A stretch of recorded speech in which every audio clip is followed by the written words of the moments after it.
Task is this, हमारा task ये है या हमें जो रिक्वायर्ड टू प्रूव है वो ये करना है कि जो हमने अभी डिफाइन किया स्पेस L2, इसके ऊपर ये जो इनर प्रोडक्ट हम डिफाइन कर रहे हैं L2 से लेकर K तक, फील्ड तक, ये इनर प्रोडक्ट वाकई में एक नंबर है।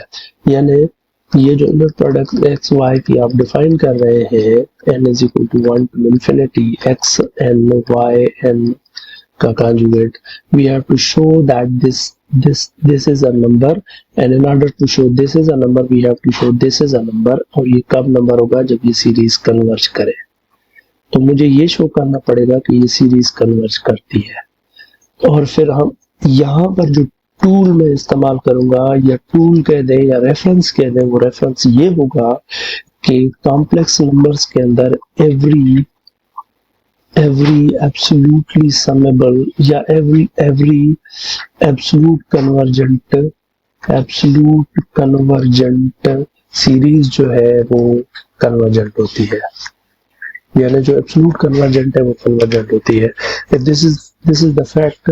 तो मैं ये शो करूंगा कि ये एब्सोल्युटली कन्वर्जेंट है। अगर ये एब्सोल्युटली कन्वर्जेंट है तो consequently this is convergent, right. So absolute convergent को यूज करूंगा मैं। तो इसके लिए मैं कंसीडर ये करूंगा, फर्स्टली आई विल कंसीडर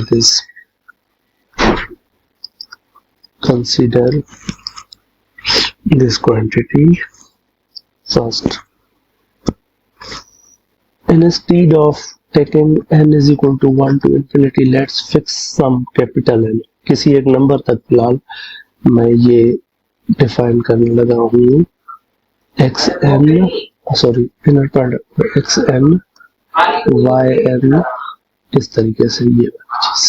अच्छा, अब मुझे एक बात बताएं कि ये प्रॉपर्टी आप लोगों ने पढ़ी हुई है ना, Z1 Z2 का अगर एब्सोल्यूट लेते हैं तो ये Z1 और Z2 पर एब्सोल्यूट कॉन्टेक्स्ट में लगता है, तो इन दोनों पर अलग अलग मैं लगा सकता हूँ।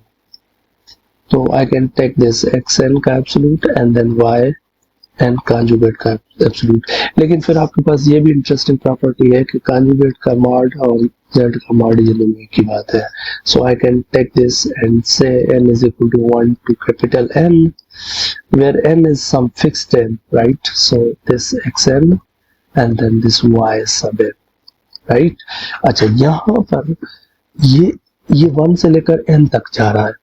तो अगर यहाँ पर मैं रिकॉल करूं तो एक के डी वाली बात, के डी के ऊपर मैंने थोड़ी देर पहले एक काशी-श्वार्ट्ज इनइक्वालिटी बनाई थी, ऊपर जाके आप देख लें। तो उससे पहले मैं ये भी कर सकता हूँ कि ये जो कुछ भी है, एक ये भी इनइक्वालिटी है ना कि कोई भी नंबर है उसी के एब्सोल्यूट से छोटा होता है। तो ये जो कुछ भी है इस सारे का एब्सोल्यूट लेता हूँ मैं, n is equal to 1 to capital N xn yn। अब ये जो कुछ भी है ये मुझे पता है इससे बड़ा है, क्योंकि ये जो चीज भी होगी उससे इसका एब्सोल्यूट तो लाजमी बड़ा होगा, राइट। अब यहाँ पर आकर, इस जगह पर आकर अगर आप रिकॉल करें तो Rn के ऊपर जो आपकी काशी-श्वार्ट्ज इनइक्वालिटी बनेगी ना, Rn के ऊपर, Rn का मतलब है कि x1 x2 up to x sub n, और y आपका बनेगा y1 till y sub n। इनकी जो काशी-श्वार्ट्ज इनइक्वालिटी बनेगी वो ये बनेगी n is equal to 1 to n। चले ये एलिमेंट्स ऐसे रखेंगे तो यहाँ पर काशी-श्वार्ट्ज आपने इनइक्वालिटी लगानी है जो कि आपको ये दे देगी। यानी you have to figure out this, I am leaving this for you, कि यहाँ पर काशी-श्वार्ट्ज इनइक्वालिटी लग रही है। तो ये काशी-श्वार्ट्ज इनइक्वालिटी फिर मुझे ये दे देगी, वो n is equal to 1 to n xn का square 1 by 2 and then n is equal to 1 to m y sub n का स्क्वायर 1 by 2। ठीक है ना। अच्छा, हम जो xn और yn जो हम उठा रहे हैं, ये हम उठा रहे हैं दोनों, xn भी हमारी आ रही है L2 से और yn भी हमारी आ रही है L2 से। तो हमें पता है कि ये एब्सोल्युटली स्क्वायर समेबल है।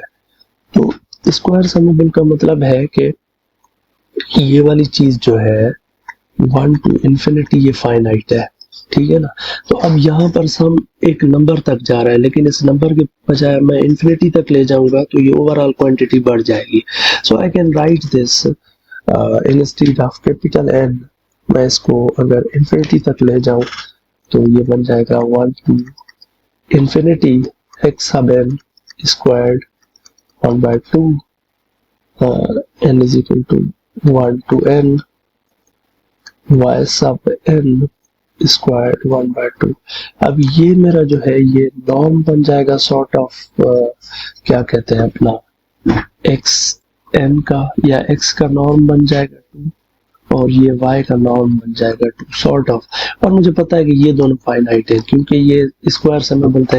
या फिलहाल आप नॉर्म का नाम भी ना दें, सिर्फ आप ऐसे ही सोचें कि ये जो कुछ भी है ये क्योंकि एक्स एन जो है वो L2 से आ रही है तो ये स्क्वायर समेबल है, वाई एन भी क्योंकि आ रही है L2 से तो वो भी स्क्वायर समेबल है। तो दोनों का कोई ना कोई जवाब नंबर आएगा, उस नंबर को मैं नाम दे रहा हूँ m। तो इसका मतलब ये है कि ये जो मैंने डिफाइन की n इज इक्वल टू 1 से लेकर कैपिटल N तक x सब n y सब n, ये वाली चीज जो डिफाइन की मैंने ये less than equal to m आ रही है। तो इसका मतलब है कि ये जो भी है ये इस साइड पे जो नंबर आ रहा है it is independent of capital N, यानी इसके अंदर कोई कैपिटल एन नहीं है। तो इस साइड सुप्रीमम ले या इन्फिनिटी पर ले जाए तब भी ये फर्क नहीं पड़ेगा, क्योंकि ये इस साइड पे अगर एन होता तो फर्क पड़ता, अब ये फर्क नहीं पड़ेगा। तो ये आप यहाँ पर इसको ऐसे आप लिख सकते हैं और यहाँ से फिर ये शो होता है कि ये जो सीरीज है ये किसी नंबर से बाउंड है। और फिर यहाँ से ये शो होता है कि ये जो सीरीज है एक्स एन वाई एन ये एब्सोल्युटली समेबल है, एब्सोल्युटली समेबल। क्योंकि ये एब्सोल्युटली समेबल है तो ये समेबल भी हो जाएगी। तो क्योंकि ये समेबल है तो इसका मतलब है इसका कोई ना कोई जवाब नंबर आएगा n is equal to 1 to infinity। अब वो जो नंबर जवाब आएगा उसको हम ये नाम दे रहे हैं एक्स वाई, और इसका मतलब है कि जो इनर प्रोडक्ट है वो सेंस दे रही है, यानी वेल डिफाइंड है। बाकी जो इनर प्रोडक्ट की और प्रॉपर्टीज है वो आप खुद सेल्फ आप करेंगे, यानी उसमें सस्केलेंट लीनियरिटी वगैरह ये वो ऑब्वियस है, बस देख लीजिएगा, ठीक। अच्छा, अब now can you take these two sequences xn is equal to 1 upon n, yn is equal to 1 upon 2 power n and compute their inner product? What is going to be their inner product? Check करें जरा और ये मुझे भेजे, फिर करेंगे वो scalar multiple वाली करेंगे। स्केलर मल्टीपल वाली के लिए हम ये करेंगे कि हम एक सीक्वेंस लेंगे xn कहाँ से L2 से। जब मैंने xn L2 से ली है और एक लैम्डा लूंगा मैं फील्ड से।